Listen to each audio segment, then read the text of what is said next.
Assalamu alaikum wa rahmatullahi wa barakatuh. Welcome to Abdullah Patel English High School and DRT Junior College. Today we are going to start by history.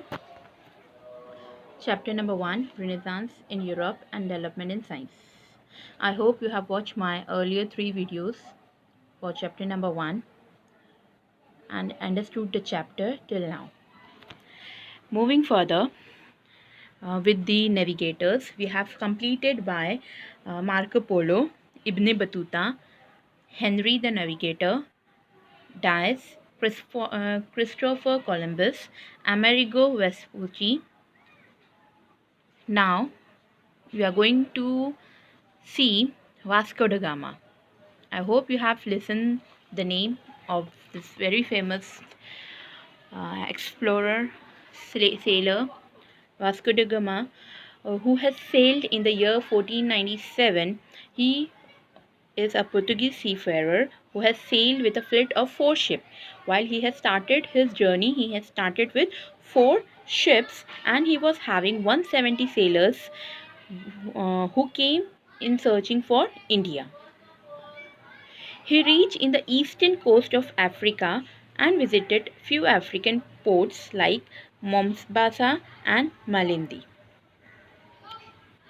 I hope you have studied this in your school section, history subject, that he went to the Cape of Good Hope, right? So near Africa, he has also visited to few ports called as Mombasa and Malindi. At Malindi, he met an Indian navigator, and under his guidance, Vasco da Gama landed at the Indian port of Calicut.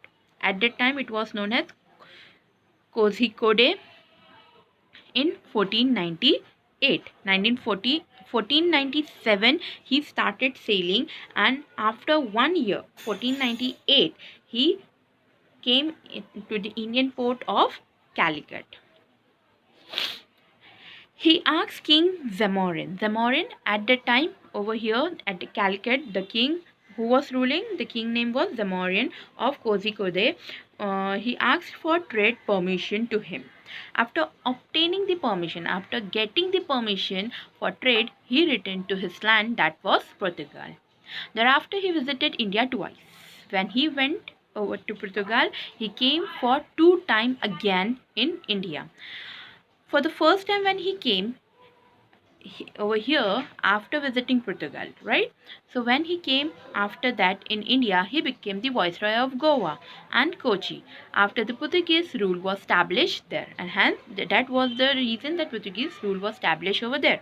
The trading between European countries and India was initiated to his efforts. So what the efforts he has taken of sailing from one land to another, that was the initiation, and because of his effort, the European countries had established trade relation with India.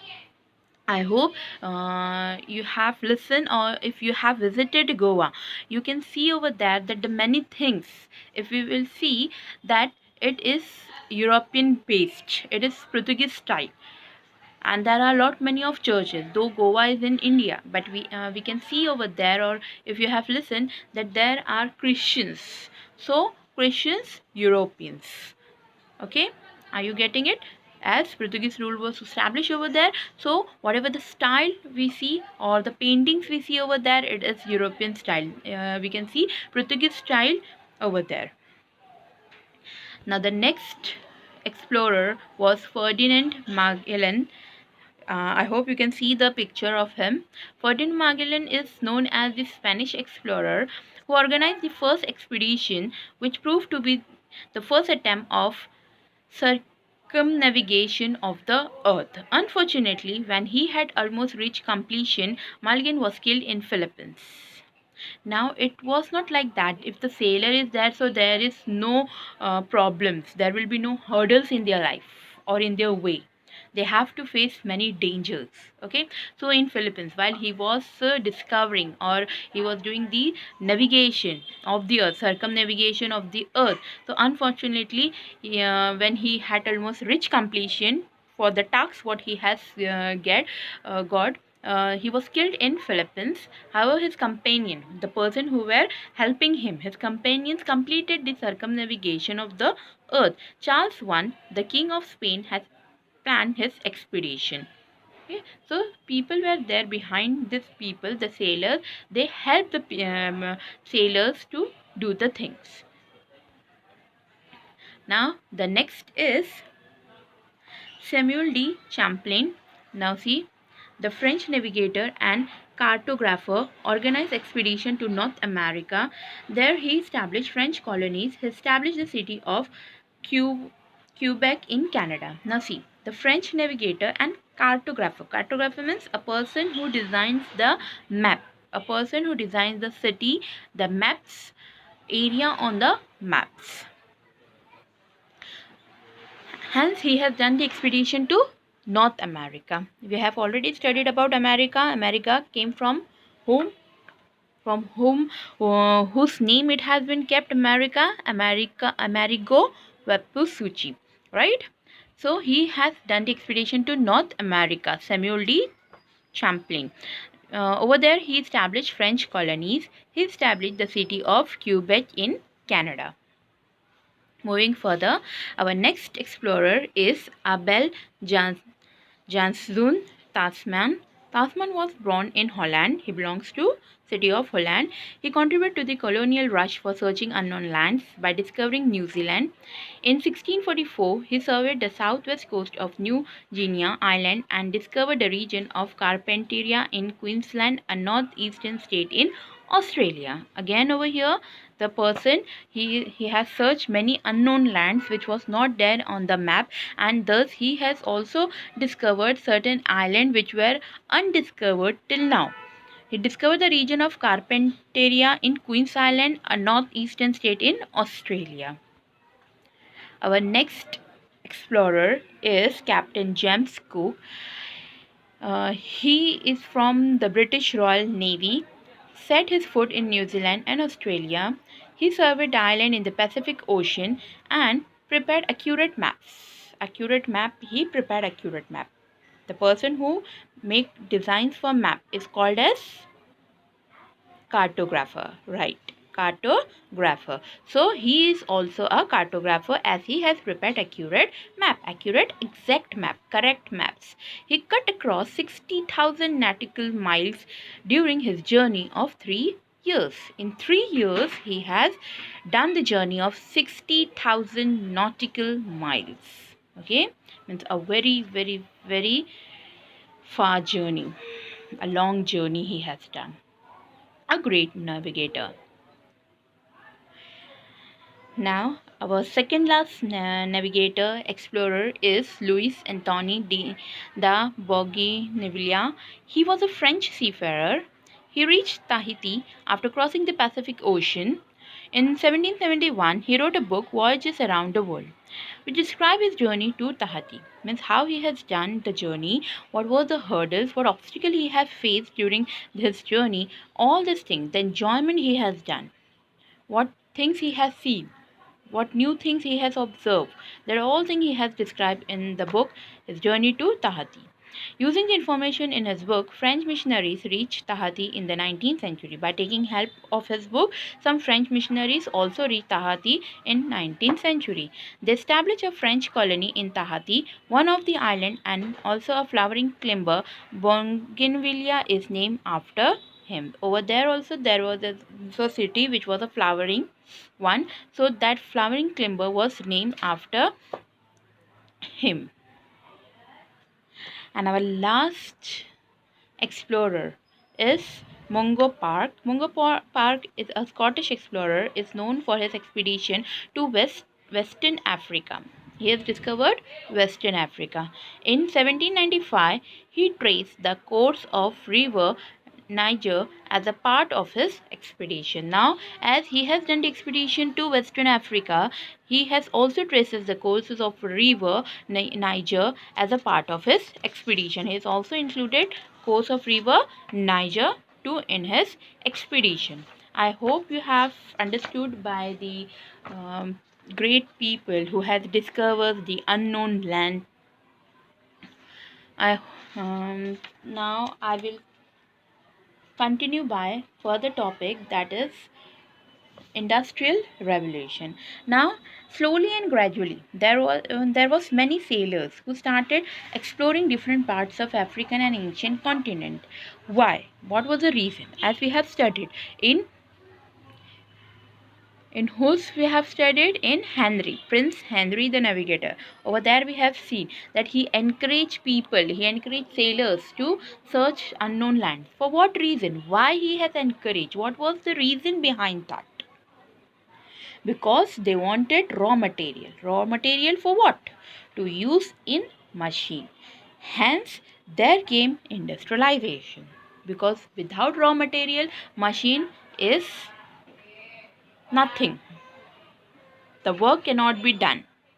And if there is no machine, so there is no industrialization. So the people were having machine, but there was no raw material. So that was the reason that the kings earlier at that time, during the 17th and 18th century, they were sending their sailors to for unknown lands, for discovering the lands, for discovering the spices, for discovering the raw materials from the other country, and thus they can make their own products. And this lead to industrial revolution. Industrial revolution is not specified in which year what happened, as we have seen that there is Russian revolution, French revolution. Each revolution is having its perfect time. There is a year given to us, there is a date given to us, but over here industrial revolution is having no time space. It is just a revolution done as we want the raw material. Industrial revolution indicates the transition from manual production to mechanized production, from man-made to machine-made products were brought in front. During the 18th and 19th century, steam-powered and water-powered hydraulic machines came into use for industrial production. I hope you can see the pic over here, that earlier also we have studied that the machines, first we have started by steam engine, so that now had been used for hydraulic, means using water. Steam powered and water powered machines came into use for industrial production.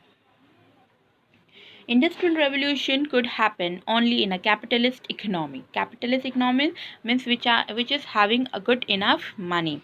In the capitalist economy, a new class of capitalists came into existence, and thus there was a emergence of capitalist class. A new class emerged in front, who were either owners of industrial establishment, factories, or could provide capital, who can pay the amount, who can pay money to such establishment. Two peoples were there in this capitalist class, one who can pay and the other who were the owners of such establishment, to produce commodities of common use with minimum possible production cost, to pay least possible wages in order to maintain maximum profit margin, are the characteristic of capitalist economy. Now what are the characters? Characteristic means the feature. What are the features of this capitalist economy? That they want to pay less to the people, to the laborers. They want to pay less the wages. Wages means salary. They want to pay less to the people, and in order to maintain maximum profit, they want to earn profit. Everywhere is the same thing. Everyone wants more amount. They want to make profits. Nobody want to do their losses or have equal balance between laborers and their own self, right? So here also that the same thing was there of capitalist economy, that they want the labor should have less wages. They have to give less wages to the laborers, and they should earn maximum profit margin. Private ownership of the industrial establishment, manufacturers' right to manufacture and to fix the price of the manufactured good, also to determine the profit margin, as also the right of the consumer to buy good of his choice, are inbuilt norms of capitalist economy. Now, further, this are also included in the capitalist economy, that private ownership of the industrial establishment, that whatever establishment is that it should be private, not government one. Manufacturer right to manufacture and to fix the price of the manufactured good. Who is manufacturing? It will decide the amount or the price of that finished product. Also to determine the profit margin, how much margin will we get profit. what will be the profit margin was also determined, and also the consumer to buy his choice, whatever the good he want to buy of his choice, are the inbuilt norms. Norms means rules of the capitalist economy. In England, the atmosphere was suitable for industrial revolution as there was renaissance, so there was the suitable atmosphere for industrial revolution. Large amount of iron ore and coal were available. The humid climate of England was suitable for producing cotton yarn. So from all the side there was a good opportunity, there was a golden opportunity for the people over there, that they were having a large amount of iron ore, there was a large amount of coal available over there, right? Means from nature they are getting iron ore and coal. From nature only they are having humidity. The climate was humid of England. So geographically there was suitability of producing cotton yarn. With this favorable condition, textile industry flourished in England. At that time, England had established their colonies in many countries. Now, not only they have kept their hold in England, but in other countries also. They have started their colonies in many other countries as they were discovering other lands. Now, what is the reason of this? We have already discussed in earlier parts that this was the reason that if in near future if they have to fought, if there was war crusader, the religious war, what they have already faced, if they have to face this war, so they are preparing for that war.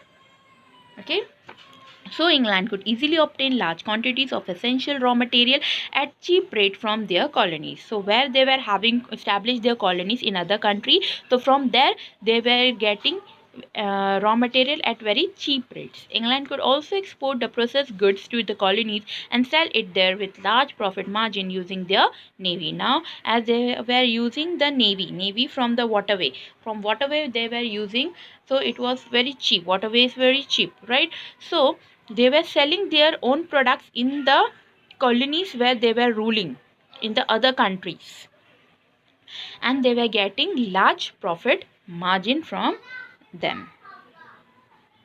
The profit earned in the colonies made large amount of capital available to the British merchant, and hence they were getting money. Availability of cheap labor made it possible for them to maintain optimum level of cost. Now see, as we have studied in the Explorer that when this Christopher Columbus and the other Amerigo Vespucci, what they have done, Henry the Navigator, while they have done the expedition to Madeira and Azores Island, they have captured the African people and they sell them as a slaves to the Portuguese. Right? They have also catch the gold of African people to their land. So this thing made them capitally financial stability was done by this thing, by this movement they become capitally strong. This factors giving boost to economy prepared favorable ground for the onset of industrial revolution in England. Industrial revolution however affected India adversely. It set the decline of Indian cottage industry. The textile industry in India almost came to a halt. Now, this thing was also shadowed upon our country, that is India. Means whatever the products they were making, they were selling in India at a very low cost, and whatever we were having, it was very higher rate. So people were purchasing their products. So our cottage industry was declining day by day. The textile industry was at all halted. Halted means stop. The administrative policies of the East India Company were made to be benefit the British Indian than the Indians. So whatever the policies was made, it was made for East India Company that it should be benefit to the Britishers rather than Indians. Railways made it possible to transport European goods to rural areas for sale. It turned into monetary exploitation of the Indian. Hence, the second thing was railways. When they have started making railways, so it was earlier it was made for time saving, that it will save our time for traveling from one place to another. But now railway was used for monetary exploitation of the Indian, as they were transporting European goods to rural areas for selling over here. As earlier when the Britishers came over here, when East India Company established over here, at that time we were happy, as we Indians are having the mentality that Atithi Devo Bhava. मेहमानों को का स्वागत करना है, अतिथि देवो भव. We welcome them, but we at that time doesn't know that this Atithi, what they are going to do, what they are going to snatch from us. As India was a golden sparrow. Sone ki chidiya. I hope you have listened. Sparrow, golden sparrow. So all the wings of that golden sparrow were cut and drained over to England. I hope you have studied about or you have listened about the theory of drain by Dadaji Nauroji. Dada Nauroji has given us theory of drain, where he has rightly explained how we have monetary exploit by these Britishers and especially the East India Company. Now, our last topic of our chapter is economic nationalism. Now, before starting by the topic, I would like to know what is the term nationalism. Do anybody know what is nationalism? Yes, love for one's country. Whatever the country we belong to, we should have love towards our country. We should have feelings to our country. So that is called as nationalism. Here the term is economic nationalism. What is economic? Economic means love for country's economy. So economic nationalism means love for country's economy. So was a rise of economic nationalism as an outcome of industrial revolution. Means whatever there was a up and down happening in our markets, in our industries, whatever the losses we were facing, so there was an an outcome of industrial revolution. There was a rise of economic nationalism, arresting the economic growth of rival nation along with frequently pursuing the economic growth of one's own nation become very important. Now, as we have welcomed them, but as we were seeing that it was hurting us, as it was frequently means without any thought. We just want that our nation to be become very important. It become important to devise ways to put economic restriction on the rival country, a rival opposite country, to save our country. Measures such as prohibiting the import-export transaction of other countries, levying heavy tolls on their goods, establishing colonies mainly in the Asian and African countries, if needed, be fighting battles with the natives of the colonies were part of economic nationalism. So, as the feeling of economic nationalism rises in Indians, they started levying the taxes, heavy tolls on the goods which were coming from them, establishing colonies mainly in ancient African continents. These were the two important continents from where this England, the Europeans were doing trades. And if in need, if all this thing would not help, so we were also prepared to fight with the native colonies which were the part of economic nationalism. The chain of surplus production, the success one, the more production, was the effect of industrial revolution, and in turn the economy based on surplus production supported economic nationalism and also imperialism. Now see, here is again a birth of imperialism. It began the vicious circle of continuously capturing new marketplaces, searching for sources of cheap supply of raw material to maintain an unbroken chain of supply of raw material, to attract more and more investors, to safeguard their investment, so on. It resulted into limitless exploitation of the colonies, extreme nationalism, industrialization, concept of racial superiority, aggressive colonial policies supported further growth of imperialism. The result was immense expanse of the empires of European nations like England, France, Belgium, Germany, etc. So what happened as we started the surplus means the extra production, the profitable things were with us. So as we have focused on our economic nationalism, so there was a vicious circle where we have captured new marketplaces, we have searched sources which were cheap, which have got supply of raw material. There was an unbroken change of supply for raw material. As we have to do the industrial work, we also require raw material, okay, to attract more and more investor who invest money. So we also need money to safeguard their investment, and also to save their investment. It should be a profitable one, and so on. This was the thing going in India. It resulted into limitless exploitation of the colony, and thus there was the exploitation was limited.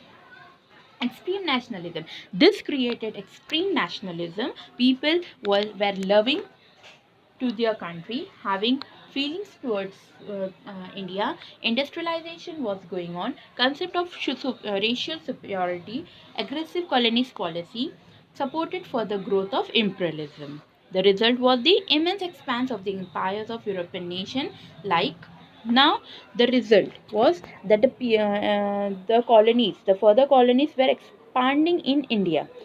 So how this India? In India, how this colonies has expanded. England, France, Belgium, Germany, how they have expanded, how they have created imperialism over here. That we are going to study in our next lesson. We shall learn more about European colonialism, how they started capturing our land, that we will see how they have captured India, especially we will see in our next lesson. I hope you have understood this chapter. There is no doubt. If there is any doubt, if related to this chapter, you can ask freely to me. Thank you so much for listening. Stay at home, stay safe.